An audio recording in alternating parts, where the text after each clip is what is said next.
Oh boy. Um, where do you start? I just watched this Indiana Jones trailer, and which dropped early, unbeknownst to me. And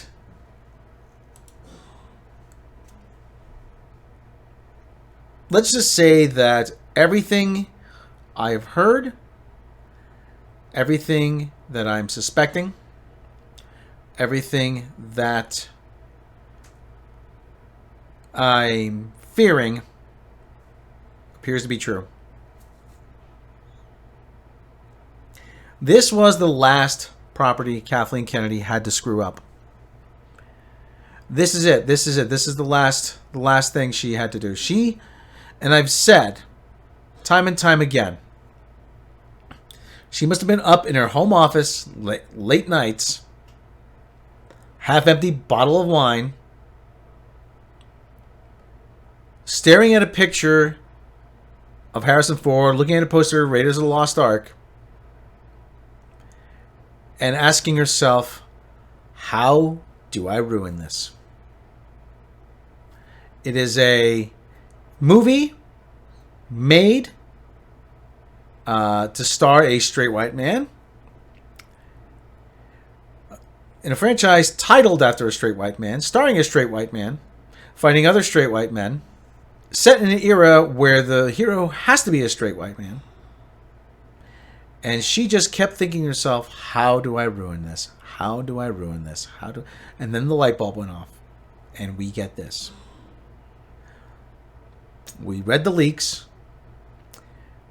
We read everything about it. And it appears that everything is true. Now, I have a very fond place for Indiana Jones in my heart because I was there in 1981 in the theater, or 81, 82, whatever it was. Sorry, the memory fails me. And it really introduced me to the idea of action adventure. Yes, James Bond was back then too. But this was actually an adventure story. This is the archetype for adventure story. For me. This is what I would have probably liked to have come up with in my own imagination back then as a child. To see that this is going to be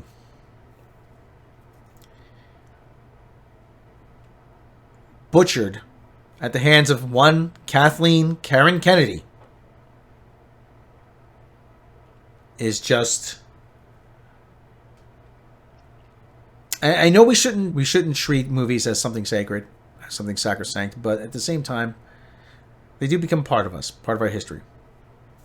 Indiana Jones, Raiders of the Lost Ark has that, much has that history with me.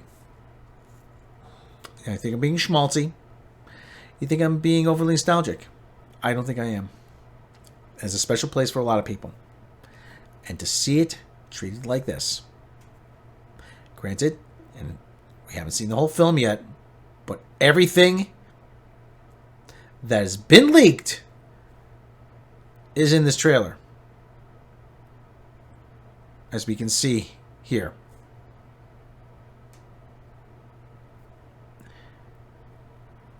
I am not going to say you ruined my childhood. Okay, listen, I've always been a big believer. If you're saying a movie ruined your childhood, then you know what? You didn't have a happy childhood to begin with. But I'm going to say that if this turns out to be the abomination that I believe it does, Kathleen Kennedy will have cemented her legacy with Lucasfilm in that it will be a legacy of failure. Now you're going to say, people are going to say, oh, but she produced all these great movies and she has all these hits. No.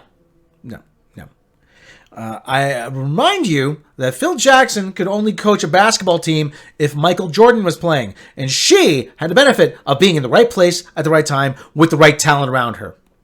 And that talent was Steven Spielberg and Robert Zemeckis and George Lucas. We have seen what she is capable of on her own. And it is this.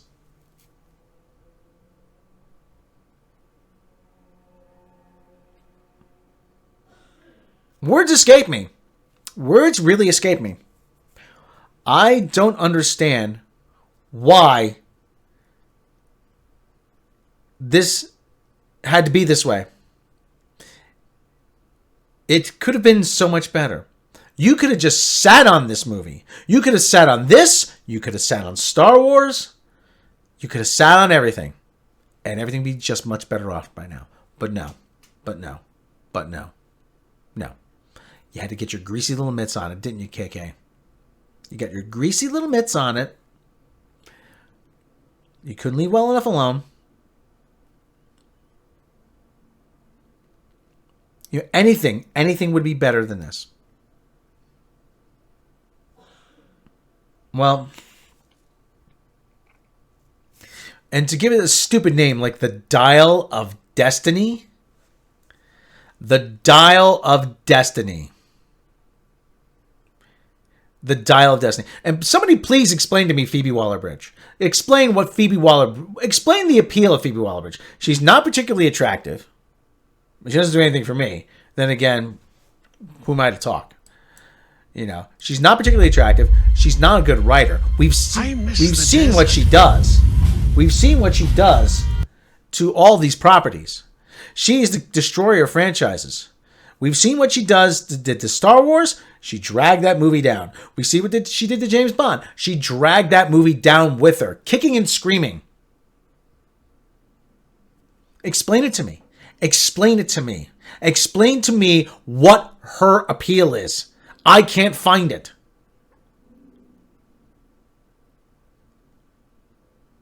And why do we insist on keep giving her work?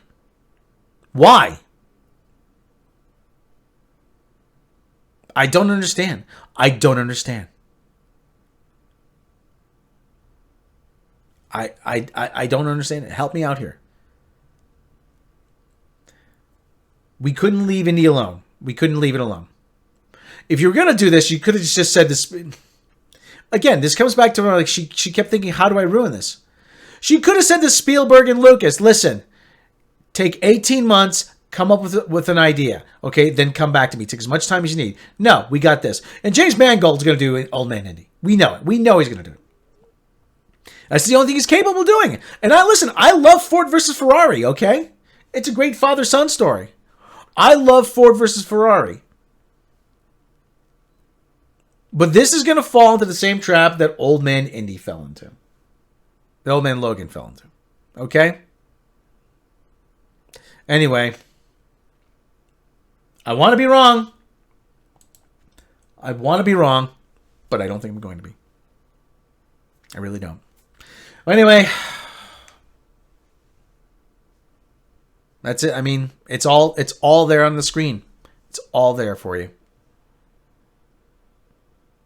Anyway, like and subscribe. We'll catch you next time.